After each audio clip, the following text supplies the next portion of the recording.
નમસ્કાર. Live phone in કાર્યક્રમ સ્વસ્થ ભારતમાં આપ સૌ દર્શક મિત્રોનું હાર્દિક સ્વાગત છે. મિત્રો, આ કાર્યક્રમમાં અમે આરોગ્ય સંબંધિત જુદા જુદા વિષયો લઈને ઉપસ્થિત થઈએ છીએ તથા જુદા જુદા રોગો, તેના કારણો, એના ઉપાયો વિશે વિસ્તૃત માહિતી આપવાનો પ્રયત્ન કરીએ છીએ.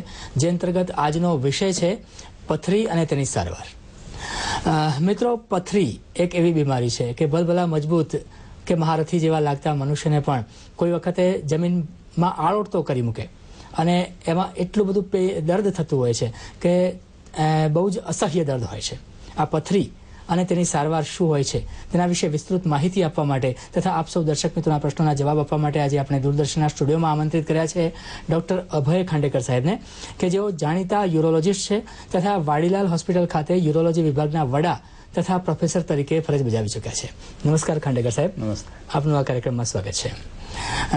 દર્શક મિત્રો, આજનો જે આ વિષય છે કિડનીમાં પથરી અને તેની સારવાર, તો આ વિષય પર આપ અમને પ્રશ્ન પૂછી શકો છો અને પ્રશ્ન પૂછતી વખતે તથા સાહેબ સાથે જ્યારે પણ આપ ચર્ચા કરો ત્યારે આપ આપના ટીવીનું વોલ્યુમ અવશ્ય ધીમું રાખશો. ફોન કરવા માટેના અમારા નંબરો અત્યારે ટીવી સેટ ઉપર ડિસ્પ્લે થઈ રહ્યા છે. દર્શક મિત્રોના પ્રશ્નો આવે ત્યાં સુધી સાહેબ પ્રશ્ન એ થાય છે કે આ પથરી શું છે એ જણાવશો અમારા દર્શક મિત્રોને. શરીરમાં જુદા જુદા કુદરતી પ્રવાહીઓ હોય છે, જેમ કે લોહી છે, પેશાબ છે, સ્વાદુપિંડનો રસ છે, પાચક રસો છે. આ બધા પ્રવાહીઓની અંદર ઘણા બધા મહત્વના પદાર્થો દ્રાવ્ય સ્વરૂપમાં હોય છે. જ્યારે તેમની સાંદ્રતા આ પ્રવાહીમાં વધે છે ત્યારે તેમનું અવક્ષેપન થાય છે અને આ અવક્ષેપન થઈ અને જે અદ્રાવ્ય પદાર્થ બને છે એને પથરી કહેવામાં આવે છે. બરાબર. સર્વસામાન્ય રીતે સ્વાદુપિંડની અંદર પથરીઓ જોવા મળે છે, પણ એનાથી સૌથી વધારે મુબલક પ્રમાણની અંદર જો કોઈ જગ્યાએ શરીરમાં પથરી બનતી હોય તો તે કિડની છે. બરાબર. એટલે આપણે મુખ્યત્વે આજે આપણે કિડની વિશે ચર્ચા કરીએ, કિડનીની પથરી વિશે. તો સાહેબ, કિડનીમાં પથરી થવાનું મુખ્યત્વે કારણ શું હોઈ શકે? જ્યારે કિડનીનું કામ હોય છે લોહી ગાળીને પેશાબ બનાવવાનું, આ કાર્ય કરતી વખતે લોહીમાંથી દ્રાવ્ય સ્વરૂપમાં જે કચરો હોય છે કિડની શરીરની બહાર કાઢતી હોય છે. આ પેશાબની અંદર અમુક પ્રમાણની અંદર ક્ષારોનું પ્રમાણ દ્રાવ્ય સ્વરૂપમાં થઈ જઈ શકતું હોય છે, પણ જ્યારે લોહીની અંદર ક્ષારોનું પ્રમાણ એટલા પ્રમાણમાં આવે અથવા તો કોઈ કારણસર કિડની તેને દ્રાવ્ય સ્વરૂપમાં ન ગાળી શકે ત્યારે જે પેશાબ બને છે એમાં નાના નાના અવક્ષેપો બને છે અને આ અવક્ષેપ ભેગા થાય ત્યારે એમાંથી પથરી બનતી હોય છે. બરાબર છે. આપણી વચ્ચે એક કોલર છે, કલ્પેશભાઈ બનાસકાંઠાથી. હેલો. હેલો. હા, કલ્પેશભાઈ. હેલો. હા, શું પૂછવા માંગો છો આપ? હા, નમસ્કાર સાહેબ. હા, નમસ્કાર. આપણે કિડની હોય તેનો નિકાલ કઈ રીતે કરી શકાય? ઓપરેશન દ્વારા કે સીધી રીતે? કિડનીમાં પથરી હોય તો તેને કેવી રીતે નીકાળી શકાય એવું આપ પૂછવા માંગો છો? હા, તો એમાં કેવી રીતે નિકાલ કરી શકાય એ પૂછે છે. હવે હેલો, કિડનીની અંદર જ્યારે પથ્થર હોય ત્યારે તેનો નિકાલ કરવા માટે હવે એક કરતા ઘણી વધારે પદ્ધતિઓ અવેલેબલ છે. તેનું ઓપરેશન કરીને એટલે કાપો મૂકીને કિડનીમાંથી પથરી કાઢવાની હવે જરૂર પડતી નથી, પરંતુ કિડનીની અંદરની પથરી કાઢવા માટે કઈ પદ્ધતિ સચોટ છે એ જાણવા માટે તેની અમુક તપાસ કરવી જરૂરી હોય છે. એ કિડનીની અંદર રહેલી પથરીનું કદ કેટલું છે અને કિડનીની કાર્યક્ષમતા એટલે કિડનીનું ફંક્શન કેવું છે, આ બે વસ્તુઓ જ્યારે આપણે નક્કી કરીએ ત્યારે આપણે એ કિડનીમાંથી પથરી કઈ રીતે કાઢીએ નક્કી કરી શકાય. પરંતુ સર્વસામાન્ય રીતે જ્યારે કિડની સારું કામ કરતી હોય ત્યારે 1.5 સેન્ટીમીટર સુધીની જો પથરી હોય તો તેને મશીનથી એટલે લિથોટ્રિપ્સીથી તોડી અને તેનો નિકાલ કરી શકાતો હોય છે. મતલબ કે જો આ રીતે લિથોટ્રિપ્સીથી અથવા એ રીતે ઓપરેશન દ્વારા પણ આ સર્જરી કરી શકાય છે. સાહેબ, કેવી રીતે ખબર પડે કે પથરી થઈ છે? પથરીના લક્ષણો શું હોય? સર્વસામાન્ય રીતે પેશન્ટને તો જ્યારે દુખાવો થાય, બંને બાજુની કમરમાં પાછળ પીઠની બાજુમાં દુખાવો થાય કે જે દુખાવો આગળ પેશાબની નળીની બાજુએ કે પેટના આગળના ભાગ ઉપર થાય, જોડે ઉલટી થાય, પેશાબમાં બળતરા થાય, ઠંડી લાગીને તાવ આવે, એ સર્વસામાન્ય રીતે પથરીના લક્ષણો હોય છે. અને આ લક્ષણો જ્યારે બી પેશન્ટને દેખાય ત્યારે કોઈ પણ સામાન્ય ડોક્ટર બી એને ખાલી ફોન ઉપર વાત કરે તો બી પથરીનું નિદાન કરી શકતો હોય છે. આને પ્રોવિઝનલ ડાયગ્નોસિસ કહેવાય. અને આ દુખાવો અને ઉલટીની તરત પેન કિલર લઈ અને હંગામી ધોરણે એની સારવાર કરી શકાતી હોય છે. બરાબર છે. તો સાહેબ, આ પથરીનું નિદાન કેવી રીતે કરવામાં આવતું હોય છે? જ્યારે પણ આવા ચિહ્નો વાળો દર્દી ડોક્ટર પાસે જાય ત્યારે ડોક્ટરે એને સ્ટોન, આ જે પથરી બનેલી છે તેનું કિડનીમાં કે પેશાબની નળીમાં સ્થાન ક્યાં છે, એનું કદ કેટલું છે, અને એ પથરીને કારણે પેશાબની નળીમાં, કિડનીમાં કેટલો સોજો આવ્યો છે, જેને હાઇડ્રોનેફ્રોસિસ કહેવામાં આવે છે, એ જાણવા માટે તપાસ કરવાની હોય છે. બરાબર છે. સર્વસામાન્ય રીતે સોનોગ્રાફીની એક જે તપાસ છે, અથવા તો સોનોગ્રાફી જો અવેલેબલ ના હોય તો સાદી એક્સરેની તપાસ છે. આ બે તપાસ કર્યા પછી આટલી માહિતી આપણને પ્રાપ્ત થતી હોય છે. બરાબર છે. મતલબ કે સોનોગ્રાફી દ્વારા, એક્સરે દ્વારા આપણે જાણી શકતા હોઈએ છીએ અને નિદાન કરી શકતા હોઈએ છીએ. એકવાર ખબર પડે કે કિડનીમાં પથરી થઈ છે તો પછી એની સારવાર કેવી રીતે કરવામાં આવે છે? બહુ સરસ પ્રશ્ન છે. સામાન્ય રીતે દર્દી જ્યાં સુધી એને દુખાવો થતો હોય છે ત્યાં સુધી એ સારવાર વિશે વિચારતો હોય છે. એક વખત જ્યારે દુખાવો એનો પેન કિલર લઈને મટી જાય પછી એ બીજી વખત દુખાવો ન થાય ત્યાં સુધી એના વિશે સામાન્ય રીતે વિચારતો નથી હોતો.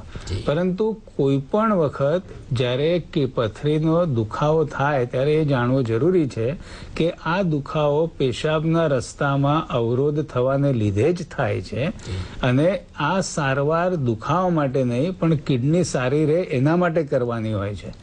એટલે સોનોગ્રાફી કરાવી અને યુરોલોજીસ્ટ ડોક્ટરની સલાહ લઈ અને તેની જે પ્રમાણેની સૂચના હોય એ પ્રમાણે વહેલી તકે પથરીની સારવાર કરી લેવાય તો પેશન્ટની કિડની સારી રહેતી હોય છે. બરાબર છે. આપણી વચ્ચે એક કોલર છે બનાસકાંઠાથી, રમેશભાઈ. હેલો રમેશભાઈ. હેલો. હા, આપ શું જાણવા માંગો છો? હા, હું નીતાબેન બોલું છું. હા બોલો ઉષાબેન. નીતાબેન બોલો. હા નીતાબેન બોલો, શું આપ શું જાણવા માંગો છો? મને ડાબી સર બહુ દુખાવો થાય છે. હાજી. હા, તો એ પથરી છે કે કઈ બીજું કઈ? જરૂર, આપણે સાહેબને પૂછીએ. બેન, તમને જો ડાબી બાજુ દુખાવો થતો હોય અને એ દુખાવો પેઢુમાં થતો હોય તો તમારે સોનોગ્રાફી કરાવી લેવી જોઈએ. એ સોનોગ્રાફી કરાયા પછી આ દુખાવો પથરીનો છે કે બીજી કોઈ વસ્તુનો છે એની આપણને જાણ થઈ શકાય. જો ડાબી બાજુ કાયમ બહુ જ દુખાવો થતો હોય તો કોઈ પણ વખતે એની કોઈ 19-20 કર્યા વગર સોનોગ્રાફી કરાવી અને તેનું ચોક્કસ નિદાન કરાવી લેવું જોઈએ. બરાબર છે. નીતાબેનને જવાબ મળી ગયો છે. આમ એક્સરે અથવા સોનોગ્રાફી જો કરાવવામાં આવે તો એમને જરૂર ખબર પડશે કે આ ડાબી બાજુનો દુખાવો કદાચ પથરીનો છે કે બીજા કોઈ કારણસર છે. સાહેબ, આપણે જે વાત થઈ એ પ્રમાણે જો એક વખતે ખબર પડે કે પથરી થઈ છે તો એના માટે જુદા જુદા પ્રકારની સારવાર હોય છે. તો આમાં મેડિકલ સારવાર શું હોય છે સાહેબ? જ્યારે સર્વસામાન્ય રીતે પથરીનું કદ નાનું હોય એટલે આપણે એમ કહીએ કે પથરી, સામાન્ય રીતે પેશન્ટો કિરણભાઈ એવી રીતે આવતા હોય છે કે પથરી 6 મિલીમીટરની છે કે 5 મિલીમીટરની છે, પણ પથ્થરને લંબાઈ, પહોળાઈ, જાડાઈ ત્રણે હોય છે. એટલે ઘણી વખત લોકો રોજ સોનોગ્રાફી કરાવે અને એની કોઈ વખત 6 મિલીમીટર આવે કે 8 મિલીમીટર આવે, પણ પથ્થર જેમ પોતાની ધરી ઉપર ફરે એમ સોનોગ્રાફીમાં એમાં તો ખાલી જે એની પ્રેઝન્ટિંગ સરફેસ હોય એ જ દેખાતી હોય છે. એટલે યુઝ્યુઅલી એવું કહેવામાં આવે છે કે જ્યાં સુધીમાં કિડનીની અંદર બહુ જ પ્રેશર વધેલું ના હોય, એટલે પેશન્ટને વારંવાર ઉલટી ના થતી હોય અને પથરીની જે મેક્સિમમ સરફેસ હોય એ લગભગ 8 મિલીમીટર જેટલી હોય, ત્યાં સુધી દવાથી, એવી દવાઓ કે જેનાથી પેશાબની નળી રિલેક્સ થાય, એવી દવાઓ કે જેનાથી પેશાબની નળીમાં પથરીની આજુબાજુ થયેલો સોજો ઓછો થાય, એવી દવાઓ આપી અને પથરી કુદરતી રીતે નીકળી જાય એની રાહ જોઈ શકાતી હોય છે. પણ સર્વસામાન્ય રીતે જો અઠવાડિયાની અંદર આ પથરી ન નીકળે અથવા તો આ ચાલુ સારવારમાં દર્દીને પુષ્કળ જ દુખાવો રહે, એને ઉલટીઓ થાય, ઠંડી લાગીને તાવ આવે કે પેશાબમાં લોહી આવે, તો આ બધી વસ્તુઓ દર્શાવે છે કે જે પથરીનું પ્રેઝન્સ છે એના લીધે એના શરીરની અંદર ઇન્ફેક્શન થયું છે અને એના કિડનીની અંદર પ્રેશર એટલું વધી ગયું છે કે જેનાથી કિડનીને ફિલ્ટ્રેશનમાં પ્રોબ્લેમ થાય છે. તો આવા દર્દીઓએ સારવાર તરત કરાવી લેવી જોઈએ. બરાબર છે. મતલબ કે જો કોઈ કારણસર કિડની ઉપર દબાણ આવે કે એવું કોઈ કારણ હોય તો તમારે માત્ર સારવાર લેવાને એટલે મેડિકલ સારવાર લેવાને બદલે સર્જિકલ સારવાર તરફ પણ જવું જોઈએ. તો આમાં સર્જિકલ સારવાર કેવી રીતે કરવામાં આવતી હોય છે? આમાં જેમ આપણે નિદાન માટે એક્સરે અને સોનોગ્રાફીની વાત કરી ત્યારે મોટાભાગની પથરીઓ કે જે પેશાબની નળીની અંદર હોય, જેમનું કદ જે છે એ 1 સેન્ટીમીટરથી નાનું હોય, એનાથી કિડનીમાં બહુ વધારે સોજો ન આવેલો હોય, તો આવા બધા પેશન્ટોની જે પેશાબની નળીની અંદરની સારવાર જે છે એને તરત તમે દૂરબીન પેશાબના રસ્તે દૂરબીન નાખીને અથવા તો પેશાબની નળીના ઉપરમાં ભાગમાં પથરી હોય તો મશીન વડે, કે જે લોકો સર્વસામાન્ય એને લેઝર વડે કહેતા હોય છે, પણ એને લિથોટ્રિપ્સી એનું નામ છે, કે જે મશીનથી પથ્થર તોડાવવાની પ્રક્રિયા હોય છે, એ કરાવી શકાય છે.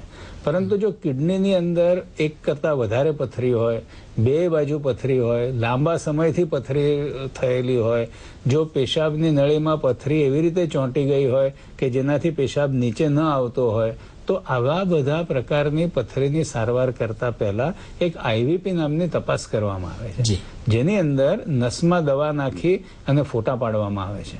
આ નસમાં નાખેલી દવા બંને બાજુની કિડની ફિલ્ટર કરી અને કિડનીનું ફંક્શન, કિડનીની કાર્યપ્રણાલી, કિડની અને પેશાબની નળીનું જોડાણ, પેશાબની નળીમાં પેશાબનું વહન, આ બધી જ વસ્તુઓનું ડિટેલમાં ડોક્ટરને ખબર પડતી હોય છે. જેવી રીતે આપણે નકશો લઈને કોઈ જગ્યાએ ફરવા જઈએ અને નકશો લીધા વગર જઈએ, એવો ફરક પડતો હોય છે.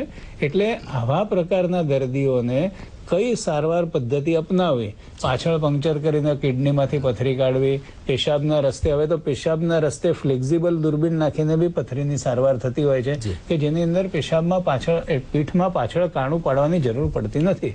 પણ આ ડિસિઝન લેતા પહેલા આઈવીપીની તપાસ કરાવવી આવા દર્દીઓમાં ઘણી જરૂરી હોય છે. એટલે એવું કહી શકાય કે આઈવીપી એ પથરીના નિદાન માટેની બહુ જ શ્રેષ્ઠ અને અતિ આધુનિક પદ્ધતિ છે. હા, પથરીના નિદાન માટેની પદ્ધતિ કરતા પથરીની સારવાર કઈ પદ્ધતિથી કરવી એનું ડિસિઝન લેવા માટે એ અગત્યની વસ્તુ છે. કારણ કે સારવાર પદ્ધતિઓ હવે ઘણી છે. પહેલાના જમાનામાં ખાલી ઓપરેશન કરીને પથરી કાઢતા. આપે જે કહ્યું કે સારવાર પદ્ધતિઓ ઘણી છે, તો આ અન્ય કઈ કઈ સારવાર પદ્ધતિઓ છે એ વિસ્તૃત રીતે માહિતી આપશો? હા, પથરીના માટેની હવે સારવાર પદ્ધતિઓ આમ જોવા જઈએ તો બે રીતની થતી હોય છે, કે શરીરમાં રહેલી પથરી શરીરની બહારથી એનર્જી સોર્સથી, એટલે કોર્પસ એટલે બોડી અને એક્સ્ટ્રા કોર્પોરિયલ એટલે શરીરની બહારથી કોઈ પણ શોકવેવ જનરેટ કરી અને જેને પથરી તોડવામાં આવે છે, એ એક પ્રણાલી છે જેને લિથોટ્રિપ્સી કહેવામાં આવે છે, અથવા તો એક્સ્ટ્રા કોર્પોરિયલ શોકવેવ લિથોટ્રિપ્સી એનું વૈજ્ઞાનિક નામ છે. એ એક પદ્ધતિ છે. અને બીજી પદ્ધતિઓ એવી છે કે જેની અંદર શરીરની અંદર દૂરબીન નાખી અને શરીરની અંદર એનર્જી સોર્સ અંદર પથરીના કોન્ટેક્ટમાં લઈ પથરીના નાના નાના કકડા કરી અને પથરીને બહાર કાઢવામાં આવે છે. જો કિડનીની અંદર મોટી પથરી હોય તો પાછળ કિડનીમાં પંક્ચર કરીને, જેને પીસીએનએલ કહેવામાં આવે છે, પરક્યુટેનિયસ નેફ્રોલિથોટોમી એનું વૈજ્ઞાનિક નામ છે, એ પાછળ પંક્ચર પાડી અને એમાંથી એનર્જી સોર્સ નાખી એ પથરીના કકડા કરીને પથરીને બહાર કાઢવામાં આવે છે. અથવા તો પેશાબના રસ્તે જ ઇન્દ્રિયમાંથી કે પેશાબના રસ્તે નીચેથી દૂરબીન નાખી અને ફ્લેક્ઝિબલ સ્કોપ હવે અવેલેબલ છે કે જે કિડનીમાં ગમે ત્યાં જઈ શકે છે. તેનાથી પથ્થરનો લેઝરના ફાઈબર નાખી અને નાના નાના ટુકડાઓમાં રૂપાંતર કરવામાં આવે છે, નાની નાની એની ડસ્ટ બનાવી દેવામાં આવે છે અને એ ડસ્ટ કુદરતી રીતે બહાર નીકળી જાય છે. બરાબર સાહેબ, આપણે ચર્ચા ચાલુ રાખીએ છીએ, પણ આપણી વચ્ચે એક કોલર છે બનાસકાંઠાથી, મોહનભાઈ. હેલો મોહનભાઈ. હાજી. હા, આપ શું પૂછવા માંગો છો? હા સર, મારે ત્યાં મેં સોનોગ્રાફી કરાયું હતું. જી. તમારે જે કિડની છે, હા, એ કિડની નાની થઈ ગઈ છે થોડી. જી, આપણે જો કે આજના વિષય સાથે આપનો પ્રશ્ન સંલગ્ન નથી, છતાં ભાઈ આપણે સાહેબને પૂછીએ. જરૂર. એમને જે કિડની છે નાની છે, તો એને પથરીનો કોઈ સંબંધ ખરો? હા, એટલે પથરી જો કિડનીની અંદર લાંબો સમય સુધી પથરી રહે અને એના લીધે કિડનીને વારંવાર ચેપ લાગે તો એને ક્રોનિક પાઇલોનેફ્રાઇટિસ કહેવામાં આવે છે. જો કિડનીની અંદર લાંબો સમય સુધી પથરી રહી અને કિડનીની અંદર ચેપ લાગે તો એ રિકરન્ટ ઇન્ફેક્શનના લીધે કિડની નાની થઈ જતી હોય છે. અને આ જ કારણ છે કે વારંવાર થતું ઇન્ફેક્શન જે છે એ રોકી અને કિડનીને આ થતું નુકસાન સમયસરની સારવાર બચાવી શકતું હોય છે. કિડની નાના થવાના બીજા ઘણા કારણ હોય છે, પણ જો પથરીને લીધે કિડની નાની થયેલી હોય તો અને હાલમાં જો પથરી હોય તો તેની તરત સારવાર કરાવી લેવી એ બહુ જરૂરી છે. સાહેબ, આપે જે જવાબ આપ્યો એના જ સંલગ્નમાં મારો એક પ્રશ્ન પણ છે કે કિડનીમાં લાંબા સમય સુધી પથરી રહે તો કેવા પ્રકારના નુકસાન થઈ શકે? કિડનીમાં કુદરતે કિડની એવી રીતે બનાવેલી છે કે એ ઘણું મોટું ઇન્સલ્ટ સહન કરી શકતી હોય છે. આપણી બેદરકારીને કારણે જો ઘણો સમય સુધી કિડનીની અંદર પથરી રહે તો દરેક ઇન્ડિવિજ્યુઅલનું, દરેક શરીરનું એનું રિએક્શન જુદું જુદું હોય છે. પણ લાંબો સમય સુધી જ્યારે પથરી કિડનીની અંદર રહે ત્યારે એ હંમેશા યુરિનમાં ઇન્ફેક્શન કરતી હોય છે. નાના મોટા અંશે એ પેશાબના વહનમાં અવરોધ કરતી હોય છે, એટલે ઓબ્સ્ટ્રક્શન કરતી હોય છે. આ કિડનીની અંદર જેમ નાના મોટા પ્રમાણમાં ચેપ લાગે એટલે એના દરેક નાના મોટા એને જે કાર્યકારી એનો એકમ હોય છે એને નેફ્રોન કહેવામાં આવે છે. એવું એસ્ટિમેટ કરવામાં આવે છે કે જો કિડનીની અંદર યુઝ્યુઅલી 2 મિલિયન નેફ્રોનની સંખ્યા હોય તો દરેક વખતે દુખાવાનો એટેક આવે ત્યારે કિડની કંઈ ફેલ નથી થઈ જતી, પણ 100 થી 150 નેફ્રોન કાયમ માટે નાશ પામે છે. એટલે જેટલો લાંબો સમય કિડનીની અંદર પથરી રહે એટલો લાંબો સમય નિશ્ચિત પ્રમાણે એ કિડનીને પ્રોગ્રેસિવ નુકસાન કરતી જ હોય છે. એટલે કિડનીમાં દુખાવો નથી અને મેં પથરી રાખી મૂકી છે, મને કંઈ તકલીફ નથી કરતી, એ શું છે કે આગ લાગે ત્યારે કૂવો ખોદવા જવા જેવું છે. એટલે કિડનીની અંદરની રહેલી પથરીને હળવાશથી લેવી. દરેક વખતે કે એનું ઓપરેશન કરવાની જરૂર નથી હોતી, પણ જેમ તમે પૂછ્યું મેડિકલ સારવાર, જો નાની પથરી હોય તો બી એ નીકળી ગઈ કે નહીં, એનો માત્ર દુખાવો નથી થતો એટલે આપણે એની તરફ ધ્યાન નહીં આપવું, એ બહુ સુસાઇડલ છે. સાહેબ, કેટલાક લોકો એવો પ્રશ્ન પૂછતા હોય છે કે એક વખત પથરી કાઢીએ તો ફરીથી પથરી થઈ જતી હોય છે, તો એને એ કોઈ ગેરમાન્યતા છે કે ખરી બાબત છે? જેમ એક એવી ડિક્ટમ છે કે વન્સ એ સ્ટોન ફોર્મર ઓલવેઝ એ સ્ટોન ફોર્મર. જે માણસને એક વખત પથરી થાય એને પથરી થવાની શક્યતા કાયમ જ રહે છે. જેમ એક વખત કોઈને ચશ્મા આવે તો એને કાયમ ચશ્મા રહે છે, એક વખત ડાયાબિટીસ થાય તો એને આખી જિંદગી દવા લેવી પડે છે, બ્લડ પ્રેશર થાય તો એને આખી જિંદગી દવા લેવી પડે છે. પથ્થર ત્યારે બને છે જ્યારે મનુષ્યના લોહીની અંદર ક્ષારોનું પ્રમાણ એવું હોય કે એની કિડની દ્રાવ્ય સ્વરૂપે ગાળી ન શકે.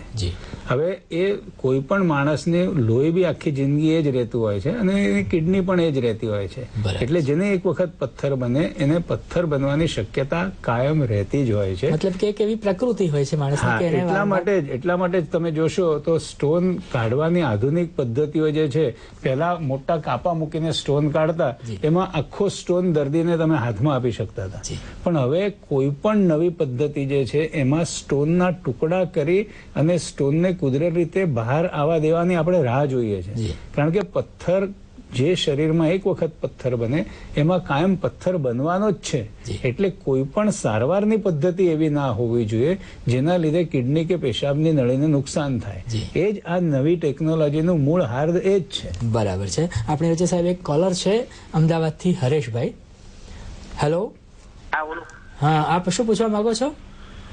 કિડનીમાં પથરી છે મારે, બરાબર, ફરીથી ના થાય એ માટે શું પ્રોસેસ ને શું ખાવા પીવાની ધ્યાન રાખવું જોઈએ? જરૂર આપણે સાહેબને પૂછીએ કે હરેશભાઈ, આ તમારો પ્રશ્ન કદાચ બહુ જ મોટા ઓડિયન્સને લાગુ પડે છે કે તમને કિડનીમાં પથરી છે અને પથરી ફરીથી ન થાય તે માટે તમારે શું કરવું જોઈએ. સૌથી પહેલા તો તમારી કિડનીમાં જે પથરી છે એને તમારે કઢાઈ લેવી જોઈએ. એ કઢાવવા માટે કઈ પદ્ધતિ આપના માટે બેસ્ટ છે એના માટે તમે યુરોલોજીસ્ટ ડોક્ટરનો સલાહ લઈ અને એની સારવાર કરાવી શકો છો. સિવિલ હોસ્પિટલની અંદર પણ આ સારવાર અવેલેબલ હોય છે, ત્યાં બી તમે જઈને આની સારવાર કરાવી શકો છો. એક વખત તમારા શરીરમાંથી પથરી નીકળી જાય એના પછી પથરી ન બનવા માટે જો કોઈ સરળ સચોટ ઉપાય હોય તો એવું છે કે તમારે દિવસની અંદર દર કલાકે 150 થી 200 ml પાણી પીવું જોઈએ. તમારો જે યુરિન આઉટપુટ છે, ધારો કે તમારું વજન 70 કિલો હોય તો દર કલાકે તમારે 70 ml પેશાબ તો ઓછામાં ઓછો થાય એટલું તમારે પાણી પીવું જોઈએ. જો તમે મોઢેથી પાણી પી અને જો તમારો પેશાબ તમે જો ડાયલ્યુટ રાખશો, એની અંદર ક્ષારોની સાંદ્રતાનું પ્રમાણ પથ્થર થાય એટલું નહીં થવા દો તો તમને પથરી થવાની શક્યતા ઘણી ઓછી રહેશે. એટલે તમારા માટે પાણી એ એક ઉત્તમ દવા છે અને એ પાણીનો તમારે ધ્યાન રાખી પાણી પીવાની ટેવ પાડવી જોઈએ અને દર વર્ષે એક વખત સોનોગ્રાફી કરાવી લેવી જોઈએ. બરાબર છે. મતલબ કે જો એક વખતે તમને પથરી થઈ રહી છે અથવા વારંવાર પથરી થવાની પ્રકૃતિ છે તો જેટલું બને એટલું પાણી વધારે પીશો તો આપણે વધારે ફાયદો થશે. આપણી વચ્ચે એક અન્ય કોલર છે, સંજયભાઈ અમદાવાદથી. હેલો સંજયભાઈ. હેલો સંજયભાઈ. હાજી. હા, આપ શું પૂછવા માંગો છો? એકચ્યુઅલી સર હું એ પૂછવા માંગુ છું કે જયારે કિડનીમાં કોઈ પેન થતું હોય હા, તો કમ્પલસરી એવું હોય કે પથરી જ હોઈ શકે? જરૂર આપણે સાહેબને પૂછીએ. પેશાબમાં ઘણી વાર પીળાશ પડતું કન્ટિન્યુ નીકળતું હોય અને લાલાશ પડતું પણ હોય છે. જી. તો શું એ કિડનીના હિસાબે હોય કે કદાચ ઇન્ટેસ્ટાઇનના હિસાબે બી હોઈ શકે? જરૂર આપણે સાહેબને પૂછીએ. સંજયભાઈ, કિડનીમાં દર્દ થાય છે એ તો તમે તપાસ કર્યા વગર તમને નહીં ખબર પડી શકે કે જે કિડનીમાં દર્દ થાય છે. કિડનીમાં જો દર્દ થતું હોય તો કિડનીના કારણે જ હોય, જી. પણ જો પેટમાં દર્દ થતું હોય તો કિડની કરતા અન્ય બી કારણો હોઈ શકતા હોય છે. જો પેશાબમાં તમને લોહી આવતું હોય અને પેશાબમાં બળતરા થતી હોય તો એમાં સૌથી ટ્રીટેબલ અને સૌથી સાદામાં સાદો રોગ એ સ્ટોન છે. સ્ટોનનો રોગ એવો છે કે જો સ્ટોનના રોગથી પીડા થતી હોય અને લોહી આવતું હોય તો એનો સંપૂર્ણપણે ઈલાજ શક્ય છે. પણ પેશાબમાં લોહી આવવાના બીજા ઘણા કારણ હોઈ શકે છે, જેની અંદર પેશાબના રસ્તામાં કોઈ બી જગ્યાએ ગાંઠ હોઈ શકે. પેશાબના રસ્તામાં થતી ગાંઠો ઘણી વખત કેન્સરની બી હોઈ શકે છે. એટલે પેશાબમાં જો લોહી આવતું હોય અને દુખાવો ન થતો હોય તો તરત ડોક્ટરનો સંપર્ક સાધવો જરૂરી છે અને એનું નિદાન કરાવી લેવું જરૂરી છે. એટલે દુખાવા વગર જો બ્લડ જેવું કે અથવા લાલ કે પીળો પેશાબ આવે છે તો ખાસ તપાસ કરાવી લેવી જરૂરી છે. સાહેબ, આપમેળે પથરી નીકળી શકે? હા, આપમેળે પથરીઓ, ઘણી પથરીઓ નીકળી શકતી હોય છે. સર્વસામાન્ય રીતે એવું કહેવાય છે કે જે પથરીનો મેક્સિમમ ડાયામીટર 6 મિલીમીટર હોય એ 40% વખત પોતાની મેળે નીકળી જતી હોય છે. જો 7 mm હોય તો 30%, 8 mm હોય તો 20%, 9 mm હોય તો 10% અને 1 સેન્ટીમીટરની પથરી સામાન્ય રીતે નીકળી નથી શકતી. એટલે પેશાબની નળીથી નાની જે પથરીઓ હોય એ પોતાની મેળે નીકળવાની શક્યતા ઘણી રહે છે. પણ આ પથરીઓ નીકળે તે દરમિયાન એ કિડની અને પેશાબના રસ્તાને નુકસાન કરે છે કે નહીં એ જોવું અગત્યનું. બરાબર છે. આપણે વચ્ચે સાહેબ એક અન્ય કોલર છે, રેખાબેન અમદાવાદથી. Hello. Hello Rekhaben. Hello Rekhaben. Hello. હા જી બોલો. મારે ને એક કિડની હા અને એક બાજુ ડાબી બાજુ બહુ દુખો. એટલે આપને ડાબી બાજુ જે પથરી છે ઝીણો ઝીણો તાવ રે અને અશક્તિ જેવું થઈ જાય એકદમ. આવું કેટલા સમયથી થાય છે? 1 વર્ષ જેવું તો થઈ ગયું. એક જ એમને કિડની છે અને તમે જો તમારી એક જ કિડની હોય, એમાં દુખાવો થતો હોય, તાવ આવતો હોય, અશક્તિ લાગતી હોય અને જો આ 1 વર્ષથી હોય તો બેન તમે કાલે જ કોઈ પણ નજીકની હોસ્પિટલમાં જઈ અને તમારી સોનોગ્રાફી કરાવી અને ડોક્ટરને બતાવી અને સારવાર કરાવજો. એક જ કિડનીની અંદર જો અવરોધ ઉદ્ભવે, એની અંદર જો ઇન્ફેક્શન થાય તો ઘણી વખત આ સામાન્ય બીમારી ગંભીર સ્વરૂપ ધારણ કરી શકતી હોય. એટલે તમારે કોઈ પણ સમય વેડફ્યા વગર આવતીકાલે જ નજીકના કોઈ પણ યુરોલોજીસ્ટને અથવા સર્જન ડોક્ટરને બતાવવું જરૂરી છે. બરાબર છે કે એમણે તાત્કાલિક આની તપાસ કરાવી લેવી જોઈએ. સાહેબ, કિડનીની પથરીમાં એવી કઈ સ્થિતિ છે કે જે તાત્કાલિક સઘન સારવારની જરૂર પડે? સામાન્ય રીતે જ્યારે પથરીથી કિડની પેશાબનો રસ્તો અવરોધાય ત્યારે એ કિડનીને થતું નુકસાન તરત જ જો તમે રેક્ટિફાય કરો, તરત જ એની સારવાર કરો તો એ સારવાર સમયસરની એટલે ગણાય. કારણ કે પથરીની સારવાર માત્ર કિડની સારી રહે એના માટે કરવાની હોય છે. દુખાવાની દવા એ કિડનીની એ પથરીની સારવાર નથી. જ્યારે બંને બાજુએ પથરી હોય, બંને બાજુએ પેશાબની નળી બ્લોક થઈ ગઈ હોય, ઘણી વખત પેશન્ટો એવી રીતે આવે છે કે પેશાબ થતો બંધ થઈ જાય જ્યારે એક જ બાજુએ કિડની સંપૂર્ણપણે બંધ થઈ જાય તો બી બીજી બાજુથી પેશાબ આવતો હોય છે, એટલે લોકોને એની ગંભીરતા ખબર નથી પડતી. પણ ઘણી વખત જ્યારે બંને બાજુએ પથરી હોય અને બંને બાજુની પથરીને કારણે પેશાબનો રસ્તો બંધ થઈ ગયો એને એન્યુરિયા કહેવાય. બરાબર છે. આવી સ્ટેટ એ ઇમરજન્સી સ્ટેટ છે જી, સાહેબ. અને એમાં શરીરમાંથી કચરો બહાર નીકળવાનો કોઈ રસ્તો રહેતો ન હોવાથી એની તાત્કાલિક સારવાર. બરાબર છે સાહેબ. આજે સમયની મર્યાદાના કારણે આપણે વધારે પ્રશ્ન હવે નહીં પૂછી શકીએ, પણ આજના વિષય પ્રમાણે દર્શક મિત્રોને ટૂંકમાં શું સંદેશ આપશો? ટૂંકમાં સંદેશો આપવો તો ખાલી એટલું જ છે કે આ પથરીની જ્યારે પણ તમે સારવાર કરાવો છો ત્યારે એક વસ્તુ ધ્યાનમાં રાખવી જરૂરી છે કે આ સારવાર તમે પોતાની જાત માટે કરાવવાની હોય છે, એ ડોક્ટરો માટે નથી કરાવવાની હોતી. એટલે સારવાર સમયસર કરાવશો અને પથરીને હળવાશથી નહીં લો તો જિંદગીભર ભગવાને આપેલી કિડની સારી રાખી શકશો. બરાબર છે. ડોક્ટર સાહેબ, આપે અમારા દર્શક મિત્રોના પ્રશ્નોના ખૂબ સારી રીતે જવાબ આપ્યા તથા પથરી અને તેની સારવાર વિશે જે ખૂબ સારી માહિતી આપી તે બદલ આપનો ખૂબ ખૂબ આભાર. ધન્યવાદ.